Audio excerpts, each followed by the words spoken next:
दोस्तों जैसा कि मैंने आपको लास्ट वीडियो में कहा था कि इस वीडियो में मैं आपको 18 से 30 साल की उम्र में अमीर बनने के लिए किए जाने वाले सेक्रीफाइसेस के बारे में बताऊंगा। तो दोस्तों ये वीडियो लेकर मैं आपके सामने हाजिर हूँ। मैंने आपको लास्ट वीडियो में बताया था कि 18 से 30 साल की उम्र में अमीर बनने के लिए कौन कौन से सीक्रेट हो सकते हैं। और हाँ, यदि आपने अभी तक वो वीडियो नहीं देखा है तो ज़रूर देख लें। मैंने वो वीडियो आई कार्ड में डाल दिया है।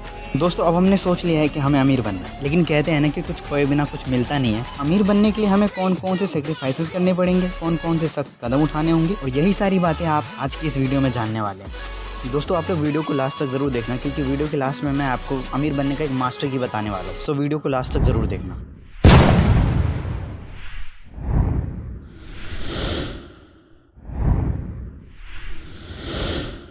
दोस्तों पहले मैं आपको एक फैक्ट, एक रिपोर्ट बताता हूँ, उसके बाद हम आगे की बात करें।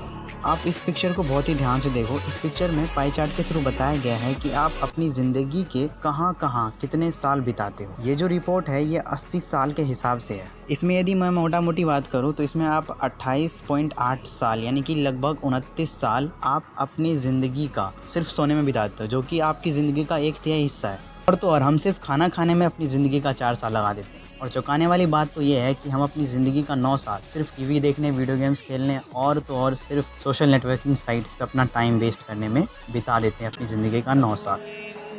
तो दोस्तों ये एक नॉर्मल बंदा अपनी ज़िंदगी में 20 से 25 साल तक पढ़ाई करता है, एजुकेशन में लगा रहता है। अब इन सबको सम अप कर दो और जो आपके पास टोटल ईयर्स आएगा वो होगा 62, जिसमें कि पूरे 62 साल में ना आपने कुछ खास किया ही नहीं है। And one of the saddest thing is that कि इंडिया की एवरेज एज सिर्फ 64 है।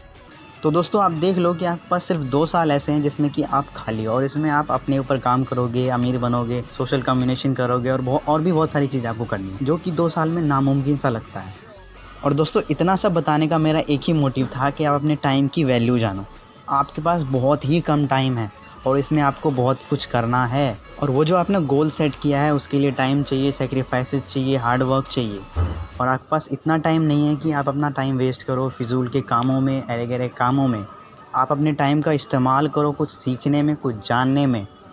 दोस्तों पहला है stop giving excuses to satisfy yourself. दोस्तों आपने कई लोगों को कहते हुए सुना होगा कि यार मैं इस वजह से ये नहीं कर पाया, ये कारण था, इस वजह से मैं ये नहीं कर पाया। जिन लोगों में ऐसी टेंडेंसीज होती है ना, ये एक्सक्यूज़ देने की, ये रीजंस देने की, वो अपने आप को सेटिस्फाई करने के लिए रीजंस देते हैं। वो किसी को सेटिस्फाई नहीं कर रहे, वो खुद अपने आप को सेटिस्फाई कर रहे हैं कि मैं इस वजह से ये नहीं कर पाया।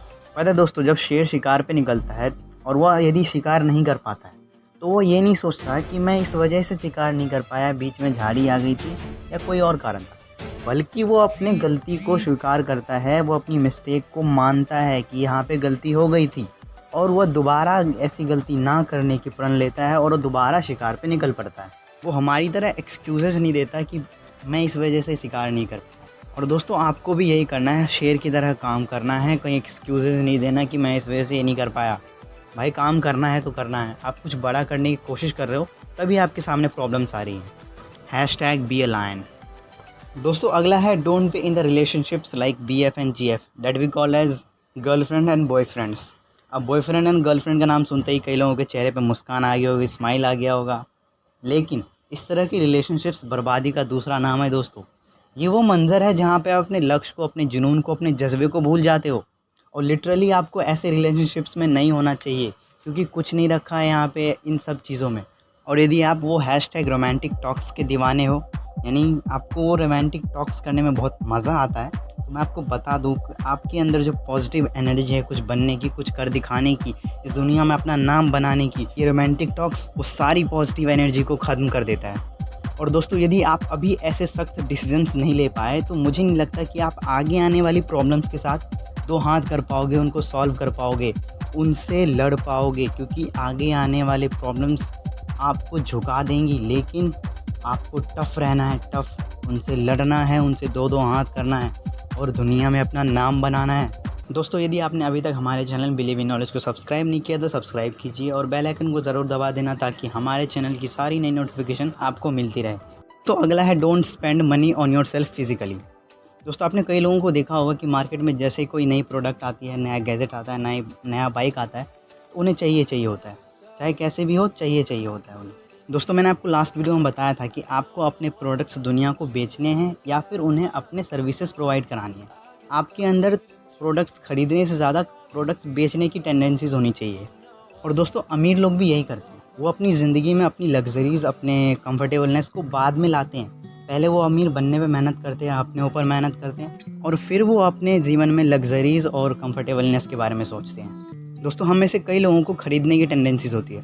हम भले ही 5,000 के जूते खरीद लेंगे, कपड़े खरीद लेंगे, लेकिन उन्हीं 5,000 रुपये को अपने ऊपर कुछ सीखने में इन्वेस्ट नहीं करेंगे। हम कोई नया कोर्स उन्हीं 5,000 रुपये के नहीं सीख सकते और ना ही हम उन 5,000 रुपये को कहीं इन्वेस्ट करने वाले। और यदि आप अपने ऊपर इन्वेस्ट नहीं करोगे तो आपके अंदर क्वालिटीज़ कैसे डेवलप होंगी। दोस्तों अगला है read of small and poor mentalities. दोस्तों लास्ट वीडियो जो मैंने अपलोड किया था उस पर आप सभी का बहुत ही अच्छा रिस्पांस है, उसके लिए धन्यवाद। लेकिन मेरे एक दोस्त ने उस पर रिप्लाई करा कि भाई हमें अमीर नहीं बनना, आप बनो। दोस्तों आप यहाँ पे एक बात ध्यान से देखो कि भाई जो बंदा अमीर बनने की सोच नहीं सकता तो उसके लिए तो अमीर बनने का सवाल ही पैदा नहीं होता। और दोस्तों यदि आपके पास भी ऐसी छोटी मेंटालिटी है तो इससे छुटकारा पाना बहुत ही ज़रूरी है, क्योंकि आपकी मेंटालिटी, आपकी सोच, आपके विचार, आपके थॉट्स आपको डिफ़ाइन करते हैं कि आप क्या करने वाले हो आप। तो दोस्तों बिग सोचो और बिग करो। दोस्तों यदि आपने अभी तक मेरे को इंस्टाग्राम पे फॉलो नहीं करा है तो आप मेरे को फॉलो कर लीजिए। बिलीव इन नॉलेज से मेरा इंस्टाग्राम हैंडल है, लिंक आपको डिस्क्रिप्शन में मिल जाएगा।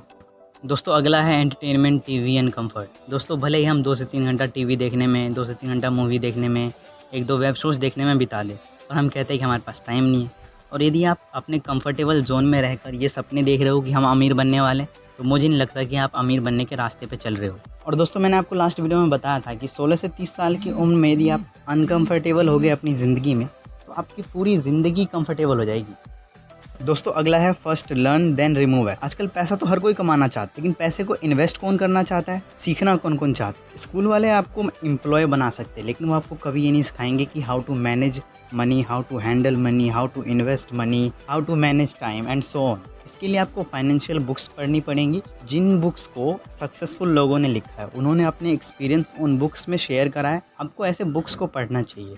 दोस्तों मैंने पिछली बार आपको कहा था द ओशियन स्ट्रैटेजी पढ़ने के लिए, आशा है कि आप लोगों ने पढ़ा होगा, ख़रीदा होगा, लिंक मैंने डिस्क्रिप्शन में दिया था। आज मैं आपको बोलता हूँ the rich dad and poor dad पढ़ने के लिए। दोस्तों ये भी बहुत अच्छी बुक है, फाइनेंशियल बुक है, आपको पढ़ना चाहिए। लिंक मैंने डिस्क्रिप्शन में डाल दिया है, आप वहाँ से ख़रीद सकते हैं। And guys we have to dedicate ourselves to learning. दोस्तों अगला है लिव बिलो योर नीड्स। दोस्तों यदि मैं अभी एक नॉर्मल बंदे को कुछ पैसे दे दूँ तो वो उन पैसों को इधर उधर खर्च कर देगा, अपने शौक़ पूरे करने और शो ऑफ करने में खर्च कर देगा। लेकिन यदि मैं यही पैसे किसी बिजनेसमैन को या फिर किसी बिजनेस माइंडसेट वाले बंदे को दे दूं तो वो उन पैसों को डबल करेगा, क्योंकि उसे पता है कि पैसा पैसे से अट्रैक्ट होता है। अब बात करते हैं कि बिजनेस माइंडसेट होता क्या है। फॉर एग्जांपल मान लीजिए कि आप आईएएस की कोचिंग लेने जाते हैं। आप जिस बंदे से आईएएस की कोचिंग लेते हैं उस बंदे ने खुद आईएएस को क्रैक किया नहीं, लेकिन फिर भी आपको वो आईएएस की ट्रेनिंग दे रहा है। क्यों? उसे यदि आईएएस क्रैक करना होता तो वो कब का कर चुका होता, लेकिन वो आईएएस क्रैक उसने खुद किया नहीं, लेकिन फिर भी आपको आईएएस की कोचिंग दे रहा है। Guys this is a business mindset. Guys one more example, let there are 2 peoples A and B. A ने क्या करा कि उसने 10वीं और 12वीं करने के बाद पढ़ाई छोड़ दी, उसने कुछ पैसे इन्वेस्ट करे और पैसे से पैसा बनाया। लेकिन वहीं बी ने क्या करा, उसने अपनी पढ़ाई कंप्लीट करी, कॉलेज करा, फिर पीएचडी करी, फिर पीएचडी करने के बाद उसको एक कॉलेज में प्रिंसिपल की पोस्ट मिली। अब one of the interesting thing is that कि वो जो स्कूल था वो ए नाम के बंदे ने बनाया था, जिसको हमने लास्ट में लेट करा है। वो स्कूल ही ए ने बनवाया था, उस स्कूल का मालिक ही ए था। Guys this is a business mindset. दोस्तों अगला है sacrifice the fear of losing. दोस्तों हाल ही में 18 साल की एक ज्योति दुर्गा नाम की लड़की, जिसने हाल ही में नीट की परीक्षा दी थी, उसने सुसाइड कमिट कर लिया, सिर्फ इसलिए क्योंकि उसको हारने का डर था, फेल होने का डर था, फेलियर का डर था। भगवान उनकी आत्मा को शांति दे। लेकिन मोदी जी बहुत अच्छा कहते हैं कि रिपोर्ट कार्ड बच्चों के लिए प्रेशर कार्ड बन गया है और परिवार वालों के लिए प्रेस्टीज कार्ड बन गया है। खैर दोस्तों एक बात हमेशा याद रखना कि हर किसी को हर चीज़ नहीं मिलती, हर किसी के पास कोई भी चीज़ प्रमाण नहीं होती है।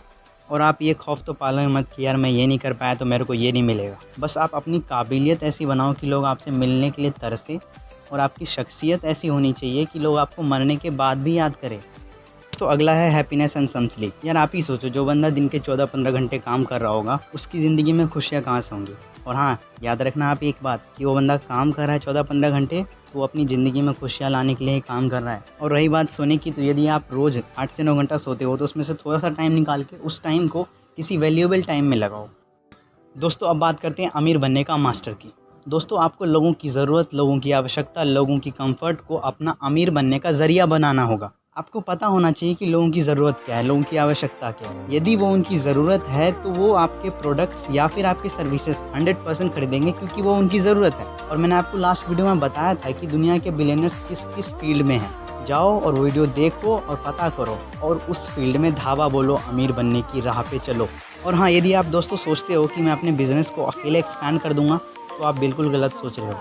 आपको अपने बिज़नेस को एक्सपैंड करने के लिए आपको एक टीम की ज़रूरत पड़ेगी, एक नेटवर्क की ज़रूरत पड़ेगी, जो आपको खुद ही डेवलप करना पड़ेगा। दोस्तों, बिज़नेस कभी भी जुगाड़ से एक्सपैंड नहीं होता है। बिज़नेस को एक्सपैंड करने के लिए एक सिस्टम चाहिए होता है, एक प्रोसेस चाहिए होता है, और प्रोसेस जैसे कि आपको फॉलो करना पड़ेगा। वीडियो को ज़्यादा से ज़्यादा शेयर कीजिए ताकि लोगों को भी पता चले, और वीडियो अच्छा लगा हो तो लाइक कर दीजिए। दोस्तों, यदि आपने अभी तक हमारे चैनल बिलीव इन नॉलेज को सब्सक्राइब नहीं किया तो सब्सक्राइब कीजिए और बेल आइकन को ज़रूर दबा देना, ताकि हमारे चैनल की सारी नई नोटिफिकेशन आपको मिलती रहे। और हाँ, वीडियो को लाइक ज़रूर कर देना। तो दोस्तों, आज की वीडियो में बस इतना ही। मिलते हैं अगली वीडियो में। तब तक के लिए जय Hind and wish you a lot of success.